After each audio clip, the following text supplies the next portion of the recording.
les Kimichou, je vous retrouve du coup aujourd'hui en compagnie de ce petit dog totalement fou, excité, because sa mère est en chaleur, alors lui il a la bibite on fire, je vous jure, il est au bout du bout, sa mère ne veut pas de lui, il est tout triste, il arrête pas de nous demander l'autorisation pour y aller, mais jamais il ne chopera sa mère. Voilà, c'était l'épisode du chien en chaleur.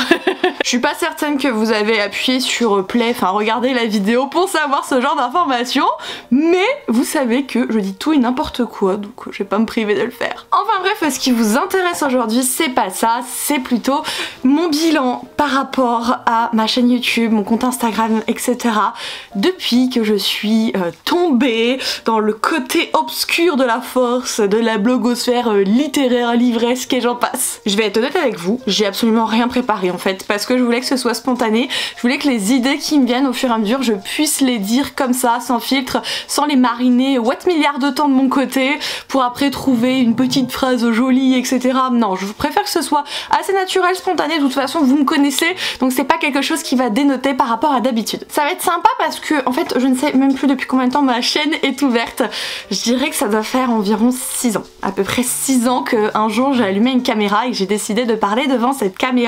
Sauf qu'à l'époque, il faut savoir que je n'étais pas du tout branchée bouquin, absolument pas, j'ai pas du tout fait des études littéraires, c'est quelque chose qui me saoulait vraiment beaucoup, le français en général, les lectures imposées à l'école, voilà, j'avais pas cette fibre en fait. Et à l'époque, quand j'ai ouvert ma chaîne, c'est parce que j'avais acheté beaucoup de produits en rapport avec Disney. Ça pouvait être des pops, ça pouvait être des Tsum Tsum, j'ai commencé par les Tsum Tsum d'ailleurs, et le fait est que même si j'ai toujours eu la chance que mon compagnon il soit très compréhensif avec moi parce que j'ai eu beaucoup de phases différentes vis-à-vis de mes passions, c'est passé par Disney, alors Disney c'est Tsum Tsum, pop, figurines de collection, Disney restera toujours mais je suis beaucoup moins dépensière là-dedans. Il y a eu les cartes Pokémon, qu'est-ce qu'il y a eu encore, les peluches Pokémon aussi, enfin voilà, je m'étale comme ça et pourtant voilà, il est toujours très compréhensif et bienveillant vis-à-vis de moi. Et en fait du coup je voulais simplement partager ma joie de recevoir tout plein de colis avec des personnes qui peuvent la comprendre et la partager avec moi.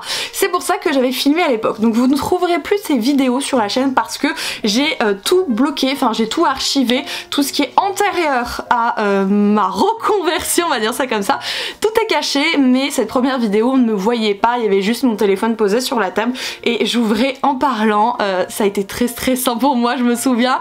C'était pas du tout naturel, mais absolument pas. C'était très, enfin comme si vous récitiez une espèce de poésie devant toute la classe et que vous aviez les bouboules du slip quoi. C'était exactement ça. Petit à petit j'ai fait d'autres choses, hein. Je vous ai dit j'ai fait un petit peu de cartes Pokémon, j'en ai fait quelques ouvertures sur la chaîne, j'ai fait des challenges, des trucs Jelly Belly avec mes petites sœurs, des dégustations de produits asiatiques qu'on faisait importer, enfin il m'arrivait aussi de faire ce genre de vidéos un petit peu plus vraiment chill, lifestyle, tout ça. Et comme tout ce que je viens de vous citer ainsi que la lecture, qui m'a donné envie d'aller vers ces thèmes et ces passions, en fait c'est YouTube. Voilà, à chaque fois je tombais sur des vidéos par hasard sur YouTube et je regardais et au bout d'un moment je craquais pour moi aussi participer à tout ça et que j'avais envie de faire partie de ces collectionneurs entre autres, et donc petit à petit c'est comme ça que les choses se sont engrainées. Tout pareil pour la littérature, mais je serais incapable, infoutu de vous dire qui j'ai regardé à l'époque qui a fait que j'ai eu envie de m'intéresser aux livres. Alors là je ne pourrais pas vous dire, je m'en souviens vraiment pas. Donc une époque quand j'étais chez ma maman, je faisais mi-Disney, une semaine sur deux, enfin non, une vidéo sur deux c'était Disney et une vidéo sur deux c'était bouquin, jusqu'au moment où on a emménagé ici. Donc je peux vous dire officiellement que ça fait 2 ans qu'on habite ici en ce mois d'avril, et le fait est que depuis 2 ans je ne parle que de livres sur la chaîne. Si on veut parler chiffres pour vraiment rester dans cette thématique du bilan, il faut savoir qu'à l'époque, donc il y a 2 ans, je précise parce que même moi encore vraiment, enfin ça me trouve le cul. Il n'y a pas d'autre terme, ça me trouve le cul. Vous allez me dire ton cul il est déjà trouvé, oui mais ça me le retrouve, ou ça en fait un deuxième, j'en sais rien. Donc à l'époque c'était déjà des Kimichou qui étaient présents sur la chaîne et vous étiez approximativement 3600 Kimichou il y a 2 ans. Donc vous pouvez baisser les yeux, regarder, etc. On est actuellement à 13 200 2 ans plus tard. C'est incroyable. C'est-à-dire qu'en 2 ans, il y a quasiment 10 000 personnes qui ont décidé de devenir des Kimichou, de partager cette passion avec moi sur les réseaux, de m'écouter, en parler, enfin, mais what? Voilà, c'est le genre de truc à chaque fois qui me met toujours un petit peu pantoise parce que c'est juste dingue, enfin, il n'y a pas d'autre mot. Et en dehors du fait que la littérature me procure énormément de sensations et d'émotions positives, voir que ça a suivi comme ça derrière, ça m'a vraiment boosté dans ce domaine fabuleux, dans ces histoires et ces récits imaginaires que j'apprécie vraiment beaucoup. On va faire une petite partie, tout ce qui va être plutôt salon, rencontre, etc. Il faut savoir que avant de switcher pleinement dans les livres, j'ai fait un salon littéraire avant que la Covid n'arrive avec ses grands chevaux et qu'on soit confiné, tout ça. J'ai fait le salon du livre de Montreuil avec ma petite sœur Ambre. J'avais contaminé ma petite sœur Ambre pour les bouquins, mais elle s'est beaucoup calmée avec l'adolescence parce que finalement elle a d'autres centres d'intérêt. Et le fait est qu'on y a été ensemble et je me souviens, j'ai jamais été aussi gênée de ma vie. Donc je vous comprends, quand ça vous arrive, je vous comprends, hein, sachez que j'ai vécu ça. C'est-à-dire que j'étais là-bas et j'ai croisé des gens et je n'ai pas pu aller les voir parce que j'avais la ch'touille. Je sais qu'on dit pas la ch'touille, mais moi je dis la ch'touille, voilà, pour ceux qui me connaissent pas. J'avais la ch'touille monumentale. Je me souviens que j'avais reconnu à l'époque Camille d'Elie Demo. J'avais vu ce petit bout de femme avec sa chevelure rousse flamboyante qui passait et je disais à ma soeur, tiens, je la connais et tout. Enfin, je la connais, je la suis sur les réseaux. Elle me dit, ah, va lui parler. Non, je pouvais pas. C'était très dur pour moi, rien que de parler aux auteurs. Il fallait que je me débloque un petit peu. Je suis pas du tout ce qu'on peut appeler timide. Je suis assez réservée et pudique. C'est-à-dire que du moment où je me lance, c'est bon, j'ai plus de soussailles. Mais si j'arrive pas à me lancer, c'est mort, je n'arriverai pas à me lancer. Donc du coup j'avais croisé des têtes familières à l'époque quand je n'étais encore rien du tout et que je ne vous proposais pas plus de contenu que ça. J'étais là à regarder et j'étais comme une petite souris, genre waouh. Vous savez comme enfin devant notre idole, notre star, j'en sais rien, moi j'en ai jamais eu, mais c'était un peu ce truc de oh, c'est cette personne qui se filme et qui parle de livres incroyables, elle existe, enfin limite je voulais la toucher pour savoir si elle était humaine, mais complètement zinzin. Et je peux vous dire que ce premier salon a été extrêmement positif pour moi. J'ai fait 2 rencontres là-bas, 2 demoiselles, 2 amies, et depuis on échange de temps en temps sur les réseaux, donc c'est hyper chouette. On s'était rencontrés dans la queue pour Benjamin Lacombe, je m'en souviens, donc ça m'a beaucoup marqué. Et voilà, j'ai beaucoup dépensé ce jour-là aussi, mais c'est une expérience que j'ai trouvée absolument formidable et que j'ai tenu à réitérer dès que possible. Ça a été les Imaginales en cette année 2021. Non, 2021, voilà, c'est en 2021 les Imaginales, pardon. Et bilan, c'est waouh. Mais je suis pas totalement neutre par rapport à cette journée, il faut que je vous dise. Je ne me cache pas, vous le savez, je vous l'ai dit ouvertement, je suis actuellement enceinte, en attendant une petite fille avec mon compagnon pour ce mois de juin. Et en fait, ce qui s'est passé, c'est que le matin même des Imaginales, j'étais avec ma petite Soli de Livrement Addict, on avait pris un Airbnb ensemble pour ce week-end.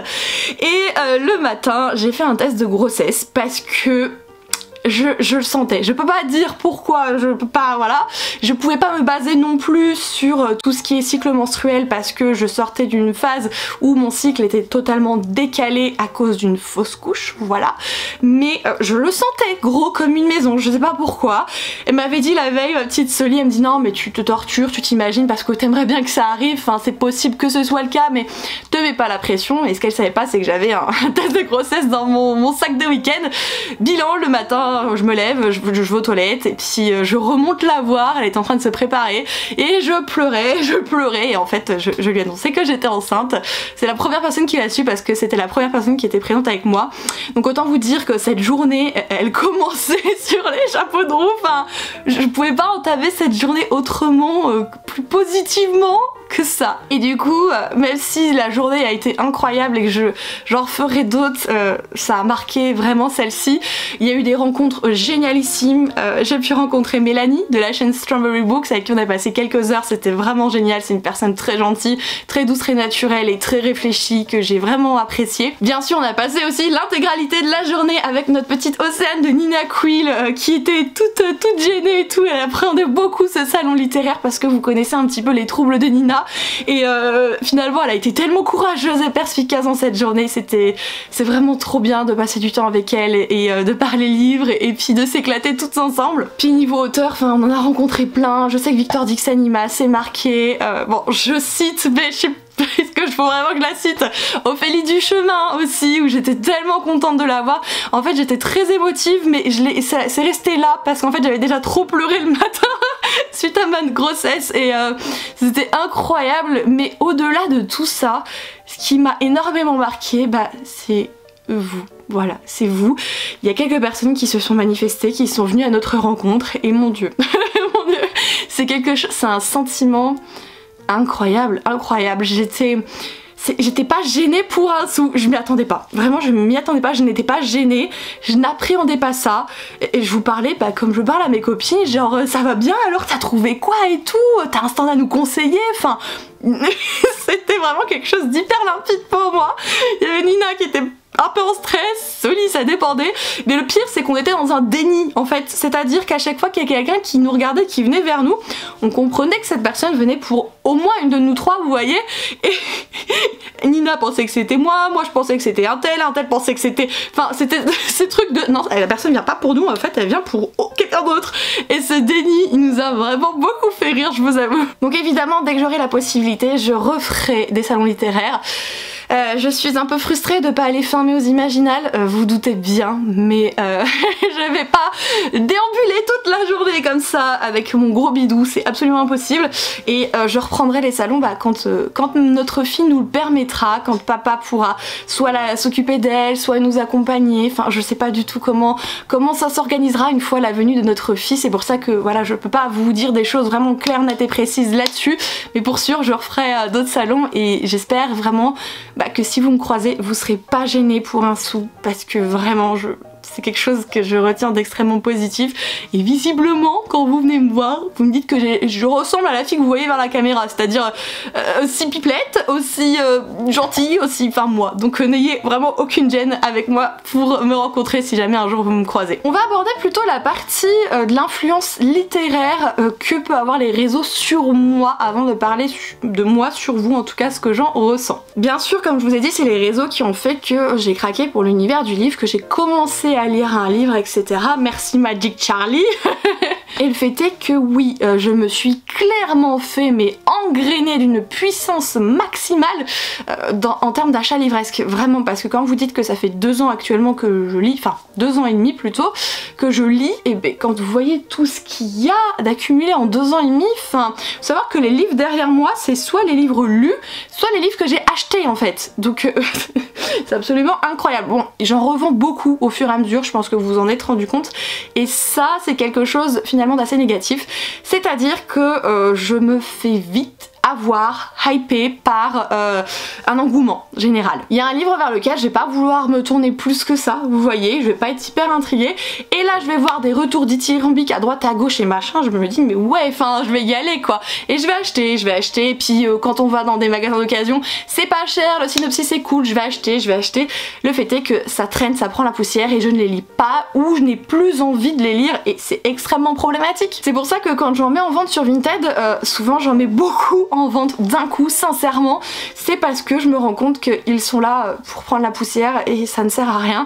Donc je suis heureuse de dire que ma bibliothèque me ressemble énormément de base, mais vraiment j'ai cette sensation qu'elle me ressemble de plus en plus parce que je trie continuellement pour éviter d'avoir cette accumulation. Alors bien sûr que du coup il y a de l'argent de perdu, c'est certain, quand voilà je paye des livres au prix fort ou même d'occasion, moi je vous les revends pas plus de 5 ou 6 euros sur Vinted les bouquins, forcément qu'il y a des pertes, c'est évident, mais sur le moment je ne pouvais pas m'empêcher de les acheter. Depuis quelques temps je suis beaucoup plus réfléchie là-dessus, même si j'entends de très bons retour sur un bouquin et que j'ai l'occasion de l'avoir en service de presse, je ne le demande pas. Typiquement je vous citerai, je crois que c'est Inheritance Games de chez Pocket Jeunesse, je sais plus le nom de l'auteur ou de l'autrice, et j'avais reçu le communiqué, je me suis dit ouais, pas plus que ça. Est-ce que je l'aurais acheté en le croisant en librairie? Non.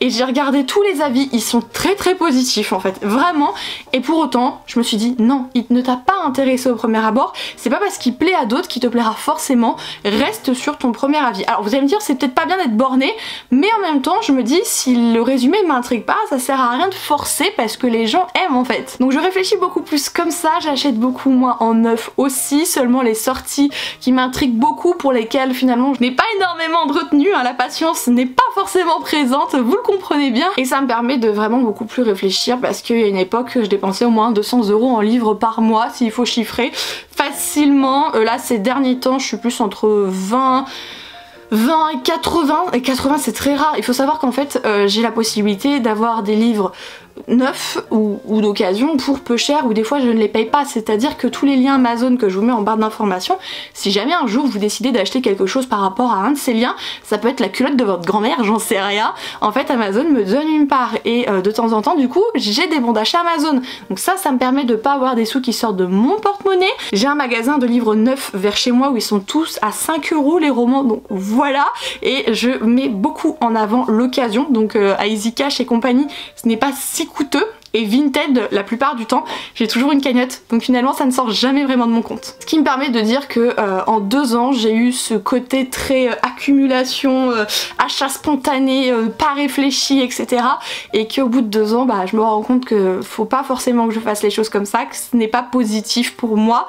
Je suis très heureuse d'avoir une grosse palle, mais au-delà de ça c'est pas un sentiment qui fait que j'en suis fière ou que j'ai envie qu'elle soit encore plus grosse. Elle est bien comme elle est, j'ai pas de souci avec ça, mais pour autant je veux arrêter d'accumuler tel un hamster avec ses petites joues garnies. Le côté qui vous concerne vous, le côté échange, le côté je vous influence et compagnie, j'ai envie aussi de dire quelques mots dessus, parce qu'en 2 ans j'en ai vu passer pas mal, et c'est vrai que je n'aurais jamais pensé que le fait d'émettre un avis devant un écran, c'est quelque chose qui puisse vous pousser à l'achat. Alors c'est très bête à dire, parce que moi-même je me fais avoir avec des avis, enfin je me fais avoir, c'est pas forcément négatif, mais le fait que des personnes donnent des avis, ça me donne envie d'en acheter. Moi-même c'est quelque chose qui m'arrive, alors pourquoi est-ce que finalement je n'estime pas que mes avis puissent vous permettre de craquer sur un livre? Je pense qu'en fait c'est assez compliqué d'avoir suffisamment confiance en soi pour se dire que ouais la personne elle a craqué parce que j'en ai parlé, etc. Moi mon but quand je vous parle de livres, je pense que vous le savez maintenant, c'est plus pour vous guider. C'est-à-dire que si vous êtes tel type de lecteur, vous recherchez telle chose dans un roman, moi j'essaie de vous dire au maximum ce qu'il y a dans ce roman, sans jamais spoiler bien sûr, mais les thématiques, le point de vue du narrateur utilisé, enfin plein de choses comme ça, afin que vous puissiez savoir si ça peut vous correspondre ou non. Voilà. Je suis pas quelqu'un qui va être là genre achetez ce roman, il est génial. Bon des fois je suis là genre en mode lisez ce roman, il est génial, ça veut dire forcément qu'il faut l'acheter ou se le faire offrir, mais le fait est que je suis très peu dans ce côté genre achetez-le tous, dépensez votre argent machin. Je suis plus dans le truc je vous livre mon avis et vous en faites ce que vous voulez. Bien sûr étant donné que la communauté a beaucoup grossi, j'ai de plus en plus d'échanges avec vous, et c'est pour ça que finalement je me suis aussi beaucoup ouverte à d'autres réseaux sociaux.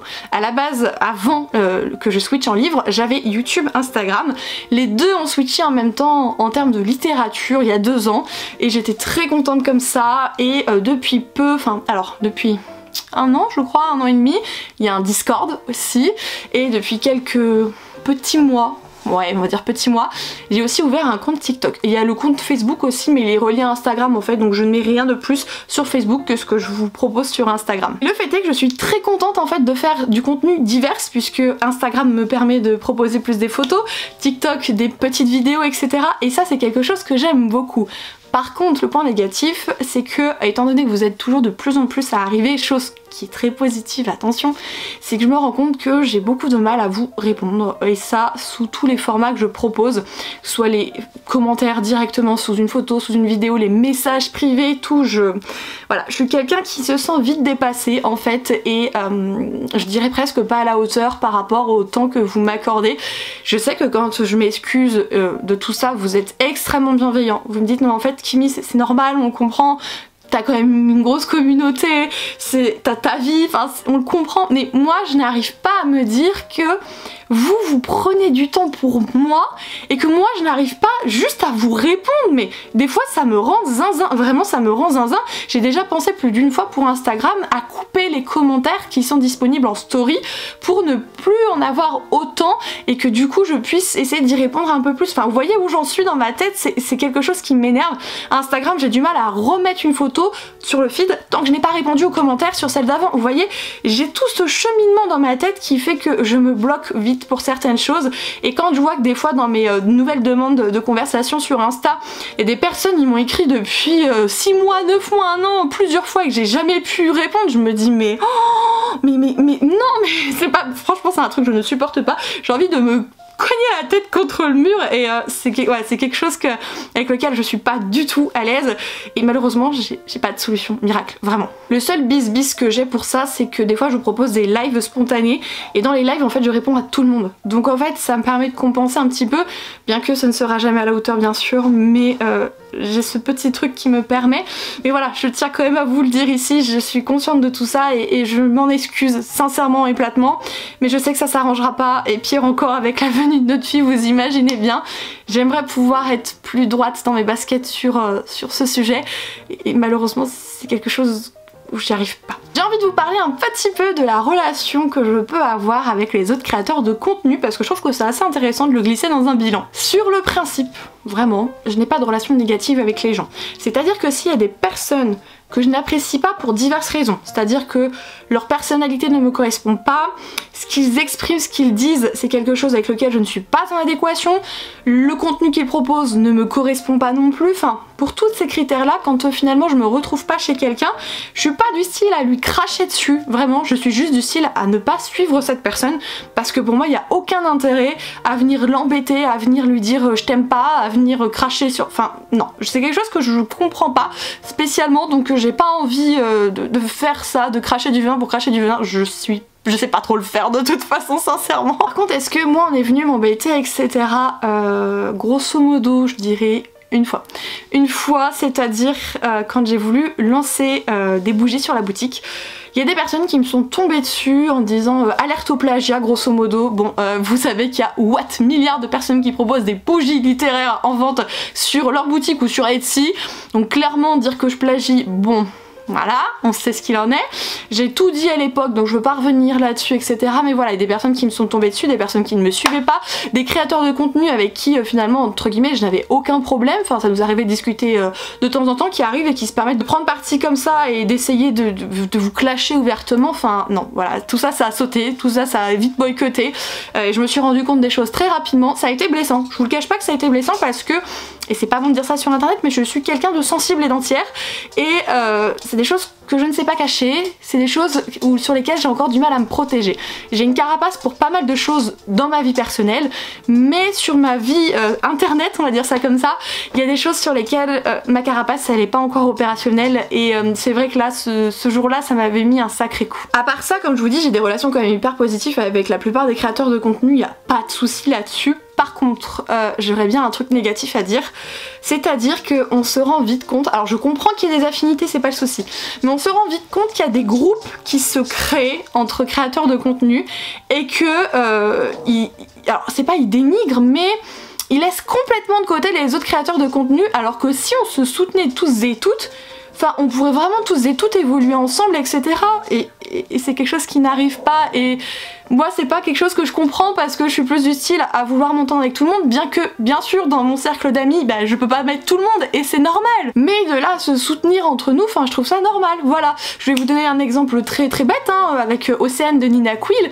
Quand on lui a proposé un partenariat rémunéré, qu'elle l'a fait, qu'elle l'a proposé sur la chaîne, on me l'a proposé derrière aussi. Et ben on a discuté entre nous de la tarification, c'est-à-dire est-ce qu'ils t'ont dit plus ou moins la même chose ou pas, on fait en fonction de notre communauté, de nos abonnés, c'est normal aussi.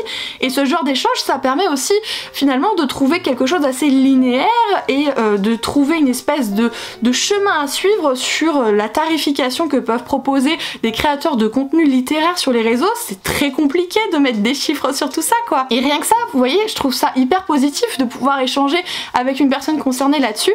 Et il y en a qui sont très fermés, qui sont en mode j'échange qu'avec un tel et les autres vous démerdez. Ouais, bah écoutez, c'est une manière de penser qui n'est pas la mienne et qui fait que des fois je suis pas forcément à l'aise avec tout ça non plus. Pour autant, voilà, moi je sais que quand on vient me voir, mais je vais toujours tout dire, enfin, même si c'est une personne avec qui je ne discute pas régulièrement, mais qu'est-ce que je m'en balance, enfin, je m'en fous, si t'as une question, je vais te répondre, enfin... moi je cache pas et je n'exclus personne en fait, c'est surtout ça. Je pense que je vais vous parler aussi de ce sujet là que je viens d'aborder présentement un petit peu, c'est le sujet rémunération, sponsorisation, etc. vis-à-vis de la sphère littéraire toujours. De mon côté, je n'ai pas eu énormément d'expériences où j'ai été rémunérée, je préfère être tout à fait honnête avec vous, donc je suis encore une fois pas celle qui va pouvoir vous donner le plus de détails, le plus de retours, pour autant avec le peu de ce que j'ai fait, si vous avez besoin, je reste comme je vous l'ai dit toujours disponible. Et oui, ce n'est pas évident de dire à une entreprise, à une société, mon travail vaut tant. Il n'y a pas de grille tarifaire préconçue pour les créateurs de contenu en termes de littérature et c'est pas évident. Donc des fois ce qu'on essaye de faire quand les personnes sont bienveillantes et d'accord avec ça, on essaye un petit peu de s'aligner sur une tarification. Mais encore une fois, comme tout le monde ne le fait pas, forcément ça bloque un peu les choses. Ce que j'ai remarqué aussi, c'est que le plus de propositions que je peux avoir, bien que vous en avez très peu vu sur mes réseaux, parce que je choisis, si je peux me permettre, je veux pas faire tout et n'importe quoi, et bien la plupart du temps les propositions que j'ai ne sont pas du tout axées sur les livres, voilà. Donc c'est plaisant de recevoir des bijoux, vous voyez que je les porte toujours, ceux que je reçois des créateurs ou en tout cas des entreprises, et je suis très contente pour ça, c'est quelque chose, enfin quand j'allume la caméra vous me voyez toujours avec des bijoux, donc ça fait partie de moi. Mais après quand on me propose des trucs, on m'a déjà proposé du thé, je bois pas plus de thé que ça, donc je dis bon ça sert à rien. Mais c'est vrai que même si ça s'ouvre de plus en plus, j'ai encore de mon côté jamais eu de partenariat rémunéré, de sponsor par rapport vraiment à l'univers du livre. Ce que je comprends et ce qui est normal, c'est que ce sont souvent les mêmes personnes qui sont sollicitées parce qu'ils ont une plus grosse audience, parce qu'ils vont toucher plus de personnes. Ça, je l'entends complètement. J'espère un jour faire un petit peu ma place dans tout ça. J'ai une communauté que je trouve énorme, au-delà du fait que vous soyez incroyable et très bienveillant, mais bien sûr, les sociétés, les entreprises, quand elles veulent payer, elles comparent ces personnes entre elles, elles vont aller vers là où c'est le plus rentable, et je comprends qu'avec ma communauté ce ne soit pas le cas. Pour autant, je m'interdis pas un jour d'y penser, d'y croire, je veux pas forcément en vivre, je sais que clairement ce ne sera pas le cas, mais que ce soit une partie de ce que je perçois tous les mois, oui, j'aimerais vraiment beaucoup, sincèrement, sachant que comme je vous ai dit qu'on va être parents, moi clairement je vais prendre un congé parental en fait, je ne souhaite pas avoir un travail salarié, et si j'ai la possibilité de ne plus en avoir du tout et de tout faire depuis chez moi pour pouvoir m'occuper de ma fille, enfin je demande que ça en fait, je ne demande que ça. Après il m'arrive aussi de percevoir de l'argent autrement, c'est-à-dire la YouTube Money, la fameuse. Alors je vais vous dire clairement sans tabou, je touche des sous tous les mois par rapport à YouTube, ça oscille en fait par rapport aux vidéos que je vous mets. Je vais vous donner une fourchette entre 150 et 250 € par mois de ce que je perçois par rapport au visionnage que vous faites de mes vidéos. Bien sûr, si on veut dire vu le nombre d'heures passées à faire ceci, cela et combien on touche, bien sûr ce n'est pas rentable, ce n'est pas viable et compagnie. Mais pour autant, enfin même si ça me permet pas de rentabiliser ce que j'ai à rentabiliser, ce n'est pas grave, je suis très heureuse de le faire. Et pourquoi est-ce que j'ai cette fourchette également à vous dire de prix? Ça va dépendre si je vous mets bien 2 vidéos toutes les semaines ou pas. Si je vous mets bien 2 vidéos toutes les semaines, on est plus sur du 250 €. Quand j'en loupe 2-3 dans le mois, on est plus sur du 150 €. Voilà. Au-delà de ça, ce qui va dépendre bien sûr, c'est vos vues. Si j'ai une vidéo, on ne sait jamais, hein, qui explose d'un coup, qui fait j'en sais rien, 12 000 vues, voilà, elle fait 12 000 vues, bah bien sûr que finalement je vais être beaucoup plus rentable avec cette vidéo, et c'est logique. Actuellement mes vidéos elles tournent autour de 5 000 vues, donc je sais à quoi m'attendre plus ou moins, et je l'avais déjà dit que par exemple pour une vidéo sortie littéraire, j'étais à peu près monétisée à hauteur de 30 €. Alors les chiffres que je vous donne, c'est ce que YouTube donne. Après il faut redonner des parties, hein, voilà, il faut le savoir aussi. Mais bon, je voulais vous faire un petit retour sur ce côté un petit peu voilà, tarification, le fait voilà qu'on ait des propositions ou pas, etc. Enfin je veux être honnête et je trouve que c'est un sujet intéressant à aborder dans ce bilan. Dernière petite chose que j'aborderai avec vous, c'est finalement mes goûts littéraires. Je suis heureuse de pouvoir vous dire qu'en 2 ans je pense m'être sincèrement trouvée, et c'est important en fait finalement de tester des choses auxquelles soit finalement on n'a pas tellement d'attrait mais on se pose des questions, la curiosité fait que, ou soit finalement on entend des personnes qui en parlent en bien et on se dit pourquoi pas essayer et tenter. C'est pour ça qu'au début j'étais seulement focalisée sur l'imaginaire, pas la SSF, je la mets pas dedans, la SFFF, enfin science-fiction, voilà, pas la SF, elle m'attirait pas, voilà, j'étais très fantasy, fantastique, et j'étais bien comme ça, mais en même temps je trouvais ça con de pas tester d'autres choses parce que il y a tellement d'auteurs et tellement de récits et d'histoires qui nous attendent. Je me dis, même s'il y a what milliards de livres dans le genre, je voulais quand même essayer d'autres choses et c'est pour ça que j'ai testé la New Romance. La New Romance me plaît beaucoup. Voilà, je sais que c'est un genre dans lequel je me sens très bien. J'en lis pas autant, c'est vrai, que mon genre de prédilection, mais j'en ai pas mal, que ce soit dans la bibliothèque, j'ai commencé à en lire de plus en plus. Enfin, c'est quelque chose sur lequel j'ai finalement fait confiance aux avis des gens et que je suis très heureuse de l'avoir fait. Comme la science-fiction. Alors, c'est un peu plus dur pour la science-fiction puisque je n'ai lu qu'une saga, enfin que les 2 premiers tomes d'une saga qui est du coup évidemment Aurora Squad et j'ai adoré le genre alors que je pensais vraiment pas que ce genre était fait pour moi et finalement j'ai pris un plaisir immense à lire ces 2 premiers tomes pour le moment. A contrario, j'ai testé d'autres choses comme le polar, le thriller, et ça pour moi c'est non. Voilà, je n'y arrive pas, je me sens pas bien dedans. Le thriller par contre, young adulte, oui, ça match, mais thriller adulte, non, ça ne matche pas. Un autre genre qui ne m'intéresse pas, c'est tout ce qui est littérature blanche. Vraiment, j'ai pas envie d'y aller. C'est quelque chose qui ne m'intéresse pas encore une fois. Tout ce qui est plutôt lecture du terroir également. Enfin, je suis très contente de pouvoir me dire qu'en fait, à force de suivre des choses, d'en écouter, etc., ça m'aide à me cibler en tant que lectrice. Et je trouvais ça extrêmement positif, sans compter toutes les nombreuses recommandations que vous me faites.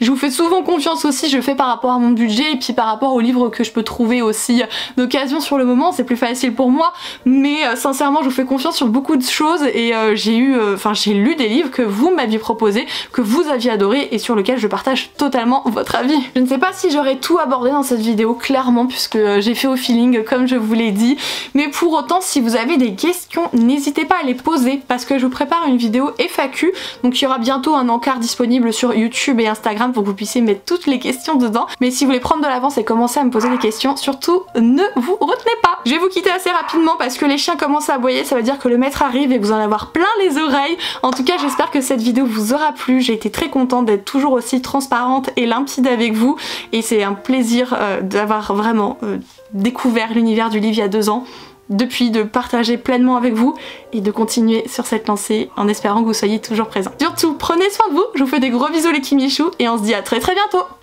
Ciao tout le monde.